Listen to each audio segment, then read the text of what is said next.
రాతోడు అమ్మలు ఇద్దరు కూడా కార్లో వెళ్తూ ఉంటారు. అప్పుడు మనోహరి వాళ్ళ ముందు నుండే ర్యాష్గా డ్రైవ్ చేసుకుంటూ వెళ్తూ ఉంటుంది. రే కళ్ళు ఎక్కడ పెట్టుకొని నడుపుతున్నారా అని చెప్పి రాతోడు తిడుతూ ఉంటాడు. అప్పుడు కార్ని గుర్తుపెట్టిన అమర్ రాతోడు అది మనోహరి కారు కదా, ఇంత టెన్షన్గా ర్యాష్ డ్రైవింగ్ చేసుకుంటూ ఎక్కడికి వెళ్తుంది, వెంటనే నువ్వు మనోహరి కార్ని ఫాలో చేయని చెప్పి అమర్ చెప్పడంతో ఓకే సార్ అని చెప్పి రాతోడు మనోహరి కార్ని ఫాలో అవుతూ ఉంటాడు. మనోహరి ఒక ఇంట్లోకి వెళ్తుంది. ఇంకప్పుడు రాతోడు ఇన్ని రోజులు మా సార్కి దొరకకుండా తిరుగుతున్నావు కదా, ఈరోజు నీ గురించి నీ నిజస్వరూపం గురించి మా సార్కి తెలియబోతుంది అని చెప్పి రాతోడు ఎంతగానో ఆనందపడిపోతూ ఉంటాడు. మరో పక్క అమర్ బెడ్రూమ్లో ఉన్న ఫైల్స్ని బాగా సర్దుతూ ఉంటుంది. ఈయనకు ఫైల్స్ ఎలా సర్దుకోవాలో కూడా తెలియదు అని చెప్పి అలా బాగా అన్ని ఫైల్స్ కూడా సర్దుతూ ఉండగా కబోర్డ్లో ఆరో డైరీ కనిపిస్తుంది. ఇక గతంలో నా వస్తువులు ఎవరు ముట్టుకున్నా సరే నాకు నచ్చదు, ఇంకెప్పుడు కూడా నా వస్తువులు ముట్టుకోవద్దంటూ అమర్ తనని తిట్టిన విషయాన్ని బాగా గుర్తు చేసుకొని కబోర్డ్ క్లోజ్ చేస్తుంది. ఆ తర్వాత ఆరో డైరీలో ఏం రాస్తుందో చదువుదామని చెప్పి బాగి ఆ డైరీ ఓపెన్ చేసి నేను ఇప్పుడు ఆయన భార్యని కాబట్టి చదివే హక్కు ఆయన భార్యగా నాకు కూడా ఉంటుంది, ప్రతి దానిలో ఆయనకున్న హక్కుల్లో సగం నాకు కూడా ఉంటాయి కదా, కాబట్టి నేను డైరీని చదవచ్చు, కొంచెం చదివితే తప్పేమీ లేదు, ఇందులో అక్క ఏం రాసిందో చదువుదాం అనుకుని బాగి ఆ డైరీ చదువుతూ ఉంటుంది. ఇక ఆ డైరీలో ఆరో ఈరోజు పిల్లల్ని రెడీ చేసి స్కూల్కి పంపించడంతో నా రోజు మొదలైందని చెప్పి కొడైకెనాల్లో జరిగినవన్నీ కూడా రాసి ఉంటుంది. పిల్లల్ని స్కూల్కి పంపించేసిన తర్వాత నేను నాకు ఎంతో ఇష్టమైన ఎఫ్ఎం ప్రోగ్రాం వినడం మొదలు పెట్టాను అని చెప్పి ఆరో డైరీలో రాసి ఉంటుంది. ఇక అది చదివిన తర్వాత బాగి ఒక్కసారిగా షాక్ అవుతుంది. ఆరు అక్క వాళ్ళు కొడైకెనాల్లోనే ఉన్నారు, నాకు పరిచయమైన అక్క కూడా కొడైకెనాల్లోనే ఉంటుంది, తనకి ఎఫ్ఎం ప్రోగ్రామ్ అంటే పిచ్చి, ఆరు అక్క కూడా ఎఫ్ఎం ప్రోగ్రామ్ అంటే ఇష్టం, కొంప తీసి వీళ్ళిద్దరూ ఒక్కరేనా వేరువేరా అని చెప్పి బాగా ఆలోచిస్తూ ఉంటుంది.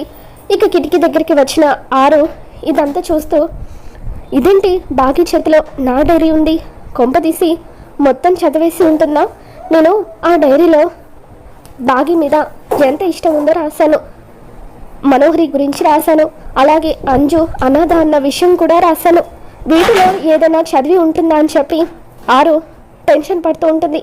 ఇక కిటికీ దగ్గరికి వచ్చి మిస్సమ్మ ఒక్కసారి బయటకు రా అని చెప్పి అంటూ ఉంటే అప్పుడు బాగి కిటికీ దగ్గరికి వచ్చి ఏంటక్క అని చెప్పి అంటూ ఉంటుంది. ఏం చేస్తున్నావని ఆరు అడగడంతో అక్క డైరీ చదువుతున్నాను అని చెప్పి బాగి అంటూ ఉంటుంది. ఒక్కసారి బయటకు రా, నీతో మాట్లాడాలి అని ఆరు పిలవగానే ఇకప్పుడు బాగి బయటకు వచ్చిన తర్వాత డైరీ చదివవా, అందులో ఏం రాసింది అని చెప్పి ఆరు టెన్షన్గా అడుగుతుంది. ఏం లేదక్క, నాకు కొడైకెనాల్లో ఒక అక్క పరిచయం అయిందని చెప్పాను కదా, ఆ అక్కకు ఎఫ్ఎం అంటే చాలా ఇష్టం, ఆరు అక్క కూడా ఇష్టమే, వీళ్ళిద్దరూ ఒకటేనా అని ఆలోచిస్తున్నాను అని చెప్పి బాగి అంటూ ఉంటే లేదు వాళ్ళిద్దరూ ఒకటే ఎలా అవుతారో, వాళ్ళిద్దరూ ఒకటి కాదు వేరు అని చెప్పి ఆరు అంటూ ఉంటుంది. వాళ్ళిద్దరూ ఒకటి అస్సలు అవ్వకూడదక్క, వేరే అవ్వాలి, ఎందుకంటే కొడైకెనాల్ అక్క కూడా తన కుటుంబం అంటే పంచ ప్రాణాలు, తను దూరం అయితే ఆ కుటుంబం తట్టుకోలేదు అని చెప్పి బాగి బాధపడుతూ ఉంటుంది. ఆ తర్వాత ఆరు మిస్సమ్మ నేను నీతో ఒక విషయం చెప్పాలని వచ్చాను, ముందు నేను చెప్పేది విను, నువ్వు మీ ఆయనకి దగ్గర అవ్వాలంటే ఏం చేయాలి, ప్రతి క్షణం కూడా మీ ఆయన గురించి ఆలోచిస్తూ ఆయన నీ ప్రపంచంగా బతకాలి, అప్పుడు మాత్రమే నువ్వు ఆయనకి దగ్గర అవ్వగలవు, అలా జరగాలంటే నువ్వు ముందు ఒక కేర్ టేకర్ని పెట్టుకోవాలి అని ఆరు అనగానే బాగి పగలబడి నవ్వుతూ ఉంటుంది. ఏంటక్క కేర్ టేకర్ని పెట్టుకోవాలా, నేను ఈ ఇంటికి కేర్ టేకర్గా వచ్చాను, అలాంటిది మరొక కేర్ టేకర్ని పెట్టుకోవాలా అని బాగి నవ్వుతూ ఉంటే మీ ఆయనకు దగ్గర అవ్వాలంటే మరి అలాగే చేయాలి, ఒకసారి నేను చెప్పిన విషయం గురించి ఆలోచించు అని చెప్పి ఆరు బాగికి చెప్తుంది. సరే అక్క నేను మళ్ళీ వస్తాను అని చెప్పి బాగి గదిలోకి వెళ్ళిపోతుంది. ఇక అలా బాగి అటువైపుగా వెళ్తూ ఉండగా రాతోడ్ బాగికి ఫోన్ చేస్తూ ఉంటాడు. మిస్సమ్మ మనోహరి ఎవరినో కలవడానికి వెళ్తూ అమర్ సర్కి అడ్డంగా దొరికిపోయింది, ఈరోజు తన నిజస్వరూపం బయటపడబోతుంది అని చెప్పి రాతోడ్ చెప్పగానే నువ్వు చెప్పేది నిజమా రాతోడ్ అని చెప్పి బాగి ఎగిరి గంతు వేస్తూ ఉంటుంది. తర్వాత లాన్లో ఉన్న ఆరు దగ్గరికి వచ్చి అక్క నీతో ఒక విషయం చెప్పాలి, అని బాగి అంటూ ఉంటే, ఏంటి నేను చెప్పిన విషయం గురించి ఆలోచించి అప్పుడే నిర్ణయం తీసేసుకున్నావా అని చెప్పి ఆరు అంటూ ఉంటుంది. అది కాదక్క, ఆ మనోహరి ఎవరితోనో మంత్రాలు జరపడానికి బయటకు వెళ్ళిందట. బయటకు వెళ్ళి ఆయనకి అడ్డంగా దొరికేసిందట. ఈరోజు మనోహరి గురించి ఆయనకి అన్ని నిజాలు తెలియబోతున్నాయి అని చెప్పి బాగి ఆనందపడిపోతూ ఉంటే ఇక ఆరు కూడా హ్యాపీగా ఫీల్ అవుతుంది. ఇక మనసులో ఆ మనోహరి ఇకపై నా చెల్లెల జోలికి కానీ నా కుటుంబం జోలికి కానీ అస్సలు రాకూడదు, నా చెల్లెలు బాగితో పెట్టుకుంటే ఎలా ఉంటుందో ఆ మనోహరికి ఈరోజు తెలియాలి, దానికి బుద్ధి రావాలి అని చెప్పి ఈలోగా నేను ఒక కొత్త శరీరాన్ని సంపాదించుకొని మా ఆయన్ని నా చెల్లెల్ని కలపడానికి వస్తాను అని చెప్పి ఆరు అక్కడి నుండి వెళ్ళిపోతుంది. మరోపక్క మనోహరి రణవీర్ని కలిసిన తర్వాత అప్పుడు రణవీర్ మనోహరితో అసలు ఏం జరిగింది మనోహరి, ఎందుకు నువ్వు లాస్ట్ మినిట్లో హ్యాండ్ ఇచ్చావు అని చెప్పి అంటూ ఉంటే అప్పుడు మనోహరి, సారీ రణవీర్, అనుకోకుండా చివరి నిమిషంలో అర్జెంట్ పని పడింది, అందుకే రాలేకపోయాను, ఇంతకీ కోర్టు కేసు ఏమైంది అని చెప్పి మనోహరి కంగారుగా అడుగుతూ ఉంటుంది. దాంతో లాయర్ దుర్గకి హెల్త్ బాగోలేదని లాస్ట్ మినిట్లో పిటిషన్ వేశాడు, దాంతో కేసు వాయిదా పడింది అని చెప్పి రణవీర్ అనగానే, అమ్మయ్య ఎక్కడ మీ బంధువులందరూ కూడా రాబంధువులాగా మన ఆస్తి మొత్తం కాజేస్తారేమో అనుకున్నాను, అయితే కేసు వాయిదా పడిందన్నమాట అని చెప్పి మనోహరి అంటూ ఉంటుంది. ఇక దాంతో ఏంటి మన ఆస్తి అంటున్నావని చెప్పి రణవీర్ అంటూ ఉంటాడు. మనం ఇద్దరం భార్యాభర్తలమైనప్పుడు సగం ఆస్తి నాకు కూడా రావాలి కదా అని చెప్పి మనోహరి అంటుంది. నేను ఆ విషయం గురించి మాట్లాడదామని నేను పిలిపించాను అని చెప్పి కొన్ని పేపర్స్ తీసుకొచ్చి వీటి మీద సంతకాలు చేయని రణవీర్ అంటూ ఉంటాడు. దాంతో మనోహరి ఆ పేపర్స్ మీద సంతకాలు చేస్తుంది.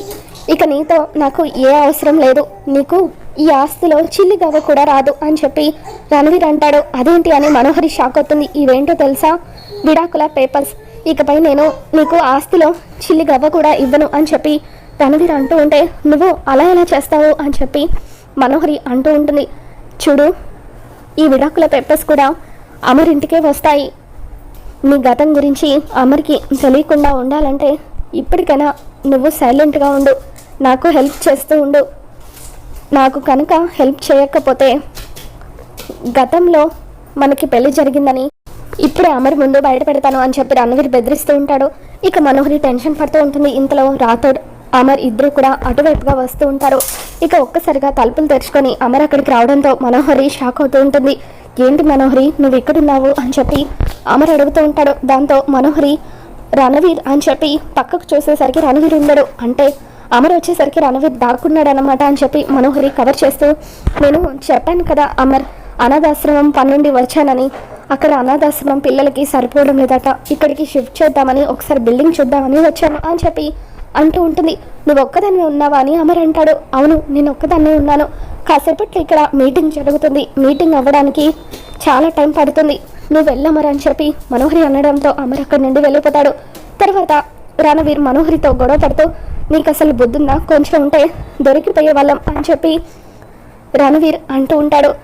ముందు వెనుక చూసుకొని రావాలని కూడా తెలీదా అని చెప్పి రణవీర్ అంటూ ఉంటే, ఇక అప్పుడు మనోహరి నాకేం తెలుసు అమర్ వస్తాడని, నువ్వే నన్ను టెన్షన్ పెట్టి రప్పించావని మనోహరి అంటూ ఉంటుంది. ఇంతలో కాళీ త్వరగా రమ్మని ఫోన్ చేస్తూ ఉంటే, వస్తున్నానని చెప్పాను కదా అంటూ మనోహరి గట్టి గట్టిగా అరుస్తూ ఫోన్ పెట్టేస్తుంది. కాళీ దగ్గరికి బయలుదేరి వస్తూ ఉంటుంది. మరోపక్క కాళీ మంగళ ఇద్దరు కూడా ఒక దగ్గర వెయిట్ చేస్తూ ఉంటారు. ఒరే కాళీ ఆ మనోహరిని పెళ్లి చేసుకోవాలని ఎందుకు అనుకుంటున్నావు అని చెప్పి మంగళ అడుగుతుంటే, ఆ మనోహరిని పెళ్లి చేసుకుంటే అది బతకడానికైనా డబ్బులు తీసుకొస్తుంది, ఆ డబ్బుతో మనం కూడా బతికేయచ్చు అని కాళీ అంటూ ఉంటాడు. బంగారు గుడ్డు తీసుకొస్తే ఆ ఒక్కరోజే బతకచ్చు, అదే బంగారు బాధని తీసుకొస్తే ప్రతిరోజు బంగారు గుడ్లు ఇస్తుంది, నీ ఐడియా బాగుందిరా, నా తమ్ముడు అనిపించుకున్నావు అని చెప్పి మంగళ అంటూ ఉంటుంది. తర్వాత మనోహరి అమరేంద్రని పిచ్చి పిచ్చిగా ప్రేమిస్తుంది కదా, మరి నిన్ను పెళ్లి చేసుకోవడానికి ఒప్పుకుంటుందా అని మంగళ అంటూ ఉంటే, అది ఒప్పుకోకపోవడం ఎవరికి కావాలి, అది రాగానే దాని మెడలో బలవంతంగా తాళి కట్టేస్తాను అని చెప్పి కాళీ తన దగ్గరున్న తాళిని మంగళకి చూపిస్తూ ఉండడంతో మంగళ ఒక్కసారిగా షాక్ అవుతుంది. మరి రాబోతున్న ఎపిసోడ్లో ఏం జరగబోతుంది మళ్ళీ మన ఛానల్లో తెలుసుకుందాం. వీడియో నచ్చితే తప్పకుండా లైక్ చేయండి.